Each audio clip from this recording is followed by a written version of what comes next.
루펜 여러분, 안녕하세요. 이것을 칼럼에 오신 분들 환영합니다. 오늘 영상은 육선 선수 영입 소식이 들어왔습니다. 서정훈, 김선동, 김도빈에 이어서 네 번째 육선 선수를 영입합니다. 항상 이야기하는 것이 있습니다. 하나는 지명, 육성, 어떤 방식으로 영입이 되더라도 차별은 없다. 결국 성장세, 즉 성적을 내야만 한다. 차별은 없지만 기회 부여 측면에서는 육선 선수들이 불리한 건 사실입니다.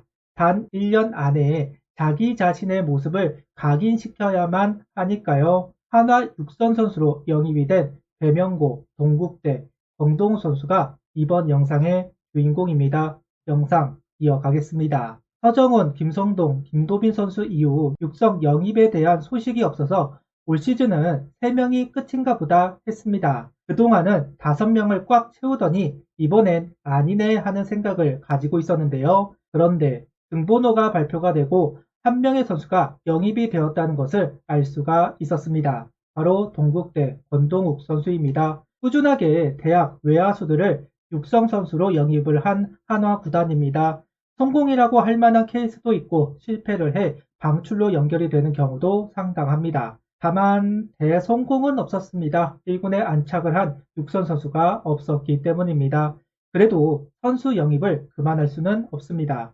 23시즌을 시작하기 전 한화는 이정재 선수, 고영재 선수를 데려왔지만 적응하는 데 실패를 하고 육성 포기가 되었습니다. 그리고 장지승 선수는 은퇴 의사를 밝히면서 팀을 떠나게 되었습니다.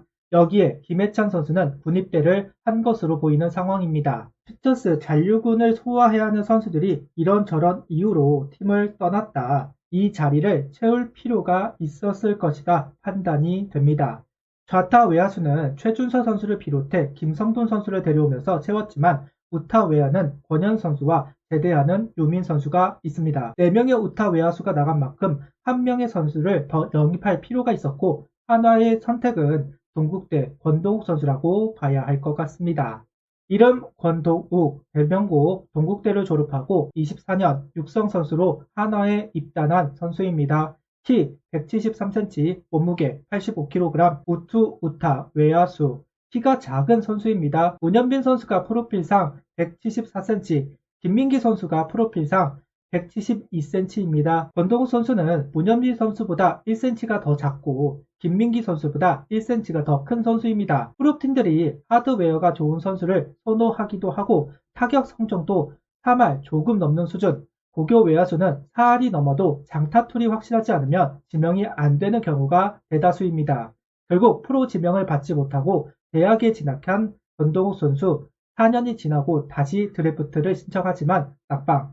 그래도 포기하지 않았던 권동욱 선수는 하나와 인연이 닿았습니다. 만약 고교 졸업 후 프로에 지명이 되었다면 19시즌 루키 선수들과 동기입니다. 빠른 연생으로 학교는 00년생들과 학교 생활을 한 선수이기도 합니다. 노시환, 유로결, 정희왕, 김건, 오동욱, 조한민, 허관의 선수들과 경쟁을 하던 권동욱 선수인데요. 스카우트들이 하는 말 중 하나가 요 근래 신인 선수들 중 가장 팜이 좋았던 시즌이 있다. 하나는 19시즌 00년생이고 또 하나는 22시즌 03년생이다. 이번 시즌 드래프트에서 대학 선수들이 정말 많이 뽑혔습니다. 그 이유 중 하나가 바로 00년생들이 대학을 졸업하고 드래프트에 참가를 했기 때문이라고 이야기를 하고 있습니다. 권동욱 선수도 황금시대 선수 중 한 명이라고 할 수도 있을 것 같습니다. 일단 대학 성적을 살펴보자면 20경기 82타석, 타율 3할 6푼 1리, 3홈런 25안타, 15타점, 4사구 10개, 삼진 13개, 장타율은 5할 3푼 6리, 출루율은 4할 2푼 7리, OPS는 0.963을 기록했습니다. 항상 말씀을 드리지만 대학 성적은 선수 유형을 파악하는 용도 정도입니다. 변별력이 떨어지는 성적이라는 부분을 생각해 주셨으면 좋겠습니다. 권동욱 선수는 동국대에서 중심 타선에서 역할을 한 선수입니다. 거짓말 조금 보태서 안치홍 선수의 타격을 보는 것 같은 느낌을 받았습니다. 정확도를 기반으로 타격을 하고 있었다. 아쉬운 부분은 키가 작은 선수가 발이 빠르지 않으면 활용도가 적은 것이 사실인데 도루 하나 없다는 부분이 아쉽게만 느껴집니다. 그래도 단단한 체격에서 나오는 장타력은 매력적인 선수이다. 이렇게 이야기할 수는 있을 것 같습니다. 홈런을 많이 때리는 유형이라기보다는 2루타를 많이 생산해내는 유형으로 보여집니다. 권동욱 선수는 고교 시절부터 외야를 본 오리지널 외야수입니다.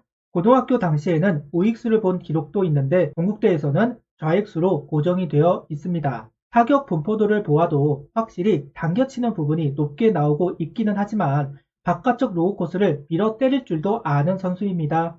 전반적으로 공들을 띄우는 능력이 좋은 선수이기 때문에 언제든지 외야 플라이를 칠 수 있는 선수이기도 합니다. 이런 부분은 최은성 선수의 장점과 동일해 보이기는 하다.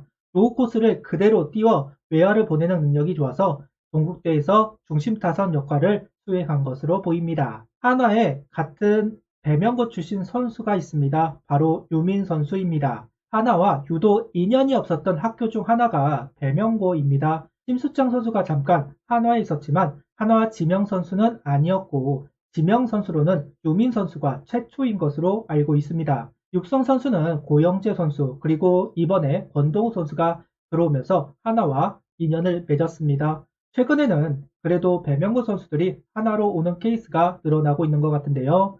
유민 선수가 곧 제대를 합니다. 선후배끼리 똘똘 뭉쳐서 두각을 보이면 좋겠습니다. 또 다른 인연으로는 이번 신인 드래프트에서 지명이 된 최준서 선수와 대학 동기 사이입니다. 최준서 선수가 중견수를 보고 권동욱 선수가 좌익수를 보면서 팀을 이끌어 갔습니다. 두 선수의 인연이 한화에도 연결이 된 모습입니다. 야구판이 넓은 것 같아도 좁다는 것이 이런 부분을 두고 이야기를 하는 것으로 보입니다. 각자의 장점이 다릅니다. 장점들을 잘 어필하면 좋겠습니다. 권동욱 선수는 일단 잔류군에서 역할을 할 가능성이 높습니다. 팀 내 우타자들을 보면 1군의 이진영, 김강민 선수가 먼저 기회를 얻을 것으로 보입니다. 피처스로 내려온다면 유로결, 이원석 선수들이 버티고 있습니다. 장치승 선수가 은퇴를 하였고 유민 선수가 군 제대를 하는 동시에 김해찬 선수가 군입대하는 것으로 보이기는 합니다. 그런데 이원석, 유로결, 유민 모두 중견수를 주 포지션으로 두고 있는 선수들이다. 우타 코너 외야는 없다. 그러다 보니 피처스에 올라올 기회를 잡을 수는 있을 것 같습니다. 기왕이면 장지승 선수가 보여주었던 행보를 권동욱 선수가 보여주면 좋겠습니다. 장지승 선수는 피처스에서 존재감을 보였고 4번 타자를 차지하면서 정식 선수가 되어 1군에 올라왔습니다. 정작 1군에서는 아쉬운 성적이었지만 정말 빠르게 적응하는 모습을 보여주었던 것도 사실입니다. 권동욱 선수도 장지승 선수만큼 자질을 가지고 있다고 판단이 됩니다. 이글스TV에서 본인의 입으로 타격에 장점이 있다고 이야기한 만큼 꼭 인정을 받았으면 좋겠습니다. 이글스 자체 중계를 24시즌도 진행할 것으로 보이는데 그때 어떤 모습을 보여줄지 기대가 됩니다. 환영합니다. 이제 동국대 권동욱 선수가 아니라 하나이글스 권동욱 선수입니다. 이제 시작입니다. 프로에 왔다고 끝이 아니라 이제 시작이고 언제 칼바람이 맞을지 모릅니다. 그러니 결과가 받쳐주면 좋겠습니다. 분명 피처스 경기를 소화하게 될 겁니다. 한 단계 한 단계 올라서면서 자신의 가치를 꼭 어필하기를 바랍니다. 구독, 좋아요, 알림 설정 부탁드리며 영상을 봐주셔서 감사합니다.